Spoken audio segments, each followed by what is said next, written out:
Welcome to my podcast, and there's no one I would rather be sitting with as we start a new year than my husband, Geordie. But firstly, a very happy new year to all of you, and thank you, Geordie, for joining me here today. Well, it's great to be thinking back over the past year and exciting thoughts about what's coming up in the year to come. We hope that it's exciting things. It's been quite a challenging year, hasn't it, in 2025, despite the highlights such as the grand finale film and some of our achievements. It's nevertheless, I think, in the wider world, been a hugely challenging year. Challenging year for many people in the wider world, and because of the extremely dry summer here, it was quite a challenge both on the farm and in the gardens. Yes, it certainly was, and trying to make sure everybody here had lots to drink and well hydrated, I think is the expression. But we had an amazing summer in terms of the weather. Good weather does help when we have wonderful visitors here. And the culmination was, firstly, our weekend to remember, and then secondly, the grand finale. Do you want to talk a little bit about the weekend to remember? I just found it so moving, Geordie. Well, it was moving, and across the generations, from the young all the way through to really elderly but amazing veterans who actually fought in World War II, who were there amongst us at our Remembrance service on the Sunday, when these amazing aircraft from World War II flew past in what was rather, luckily for us, nice weather for the day. It was. I wanted just to pick up the theme of 80 years since the end of World War II and think about what our parents and grandparents might have hoped for on VE Day 80 years earlier. And I was wondering, or asking the question, what have we done with their hopes and dreams today? And then to that end, asking people to join us, and different ambassadors from many countries, and thousands of people came as well to watch the air display, I'm sure, but just to stand together. So I was really proud of all we did. The purpose was to raise money for those who save and serve today, because they are at the front line, and it seems a very precarious and fragile world out there today. So I hope it was a good weekend. It was great for the younger people to see those wonderful machines of the air, which were so important in defending freedom back then, still come fly past us, to be able to say hello to the extraordinary veterans who were so brave in that period, and to understand about the uniforms and even the clothes and hairdos at the time, as the ladies were having their 40s hairdos done. It was such fun. Viking helped sponsor it, and obviously the Perot family from Texas were amazing and helped sponsor the air show, which was just out of this world. We had one of the last B-17 in this country flew by, as did the Blenheim and Spitfires. So it was very moving. It's very rare to get a Blenheim bomber. There are a few Spitfires around. We also had a Mustang American fighter as well. So that was extraordinary. And we did raise some reasonable amounts for the RAF Benevolent Fund, yes, and Combat Stress. And of Médecins course, Sans Médecins Frontières. Sans Frontières, who are out there every day in some of the most dangerous and war-torn areas, trying to save lives and help people in a very distressed situation. I hope it was entertaining and meaningful, which is, I think, what lies at the heart of Highclere. And then just 1 week later, we all then went into London for the premiere of the grand finale, which is always such an exciting moment. I don't think I ever thought I'd be going to premieres, let alone a premiere where it was our home, which swam up onto the screens in front of us. Well, those glorious scenes from the air of the castle set in its sort of, well, not a silver sea, but the green sea with the beauty of the park and the cedar trees. And then you come down to all the stories of the beloved characters of Downton Abbey in the movie. Well, I think they did it all very well. I think Julia Fellowes was thinking that it was the grand finale, so people were retiring or moving off to other things slightly in the story. They did leave you wondering at the end, didn't they? They did leave us wondering at the end. And it was great to see a fantastic version of Royal Ascot with the racing, because that's such a part of the traditional English. Love Ascot and racing, so that was one element. But actually, I think I probably enjoyed watching the grand finale even more a week later, was we took the cinema in Newbury, and all of us, 140 of us who work here at Highclere, all went along, and we sat and cheered and laughed and ate popcorn the whole way through, and it was so relaxing and such fun. We were a bit of the long way back in the vast cinema in Leicester Square, so I actually picked up some more things I hadn't even noticed the first time around when we were seeing it in a much more intimate setting in Newbury, so that was great. It was lovely, wasn't it? And of course, referring back to the Ascot scene, you've had such fun with your mare Pink Lily, haven't you? Yes, well, Pink Lily's been my little chestnut star here, and she's won 7 times. Won 3 times at Goodwood, which is her favourite track, and of course I love Goodwood, which is such a pretty course on the Downs. And they have, at her distance, you have to climb up the hill and then come down. And she, in her best race this year, she fought back from being taken on in the last furlong and still won. So it shows that she has enormous grit, never gives up. She doesn't give up. No, she's such a sweetie. And she's now back here. And hopefully we're going to put her into foal early this year.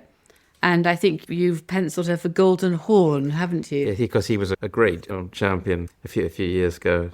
What distance was he running over? A mile and 2, a mile and a half, the Derby. So, well, my goodness. Let's say that would be, if we achieve those heights, that would be quite fantastic. But I think it's a good cross for her breeding. And if we just have just a bit of her determination and grit in her foals, then I'm sure we'll get somewhere. That would be lovely. I'm so looking forward to it. We've got another very nice colt, though, a 2-year-old he'll be 3 this year and training with Richard Hannon. Yes. So I hope he will also give us both much pleasure. Well, Pearl River, what a great name. Yeah. But on the other hand, looking back, it has been a very challenging year in terms of business. It's bizarre because it's both difficult to find people and yet there's people who are looking for jobs. So in terms of the employment market, it's bizarrely challenging. In terms of finding business, it's quite tough because none of us in this country have got much money.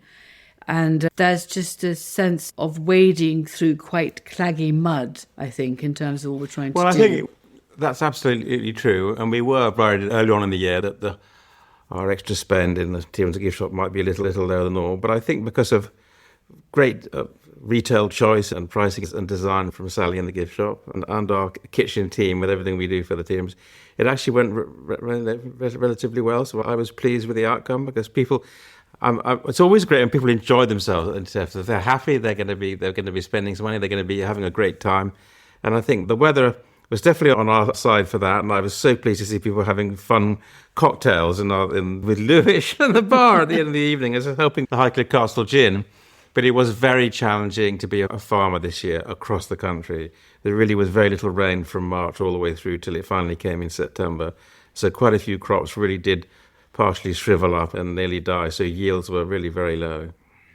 And married to the difficult agricultural situation in this country, it has been a year which has been quite depressing, I think, for most farmers, because in some ways food has been its own currency perhaps in the past. It's the most important currency, it's the most important production that any society makes because we all need to eat. And yet its value and how it's treated is a little bit at odds with that. So it's challenged in so many ways, Geordie, which is really tough, actually, and really hard to keep going.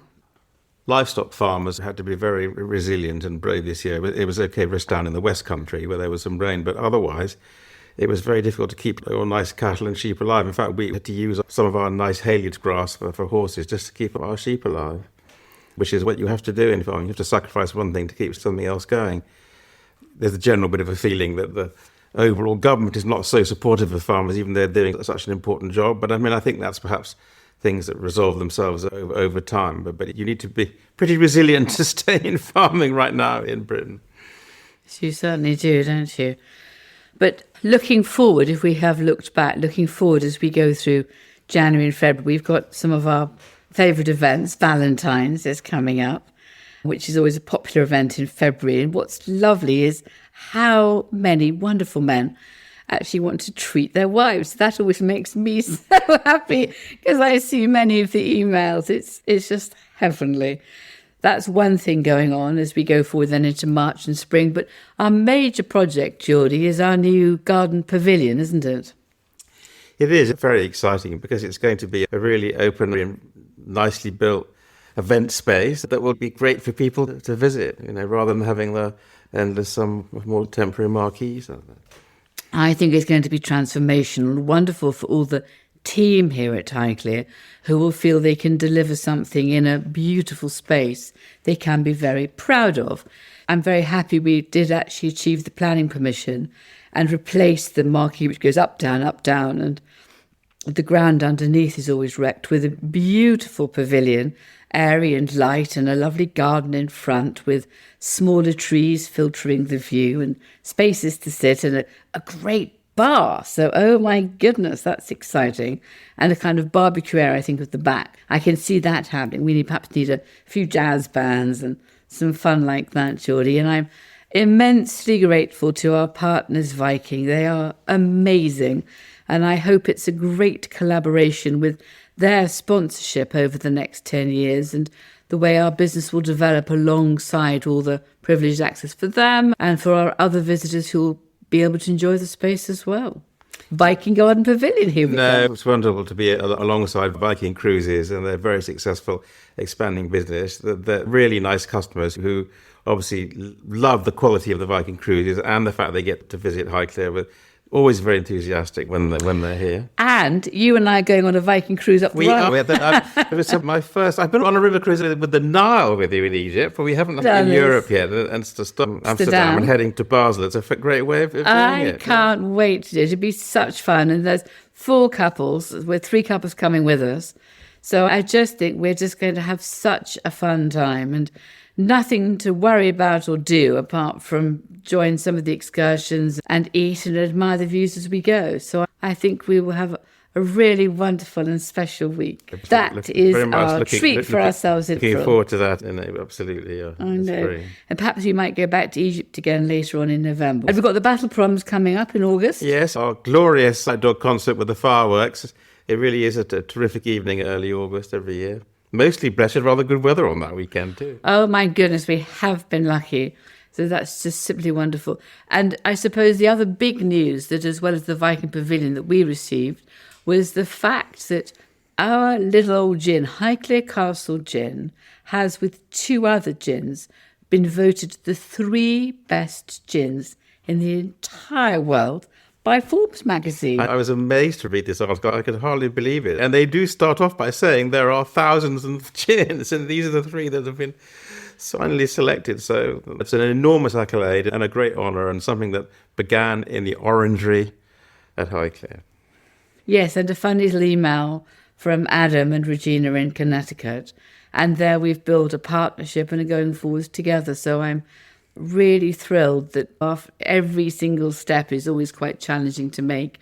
But we now are also in Canada through the Liquor Board in Ontario, as well as in, I think it's 30 states in America, and making some headway on Amazon. We are over here, absolutely, yes. Yeah. And I have managed now to plant out a patrons walk. I'm not sure whether you've seen it yet. It's lovely, and plant out a number of shrubs to thank all the patrons who have supported Friends of Highclere. So I've been doing that, which has been such a joy. And I've also planted some little Amelanchier trees to some of our patrons who've been with us for the last 3 years, not just 2, which is so lovely to plant, hydrangeas and viburnums and Philadelphias, all my favouriteest shrubs, to give people such pleasure. And I've made little plaques and names for all of them. So it's really lovely. I've enjoyed doing that.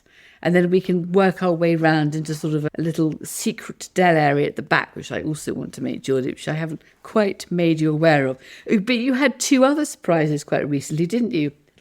Oh, the little bundles of joy, aged 10 weeks old, the 2 little cocker boy and girl puppies. I was not expecting them. They are absolutely adorable, but they are certainly quite a lot of work. I know, but they are more my work than yours. The thing is, they are absolutely heavenly, and you're right, I hadn't told you.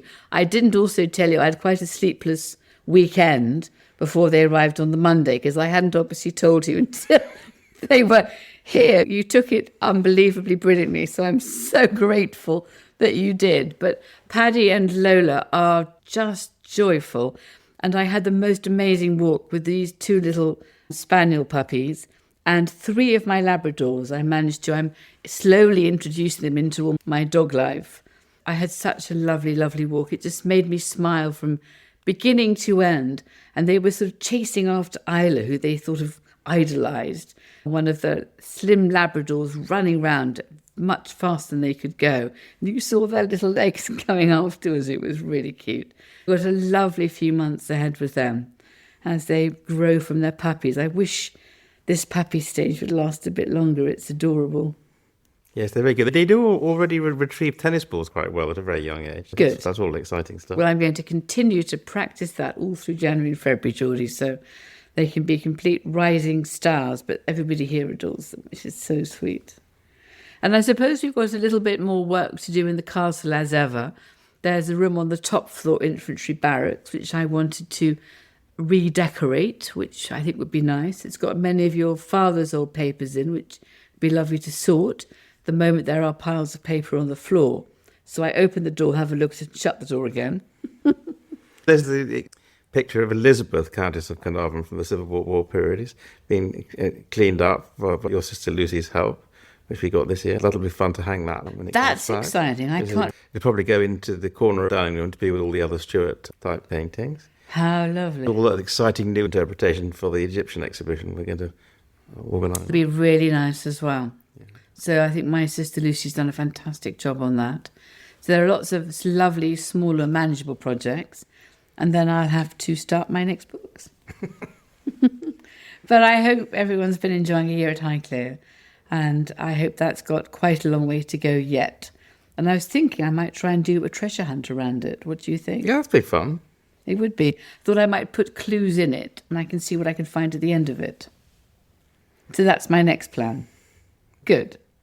Well, listen, my darling, thank you so much for sitting here with me as we look back and look forwards, which is entirely appropriate given that's exactly what the god Janus does, from whom January was named by the Romans. So looking backwards and forwards, and I wish everybody who's listening a very happy new year.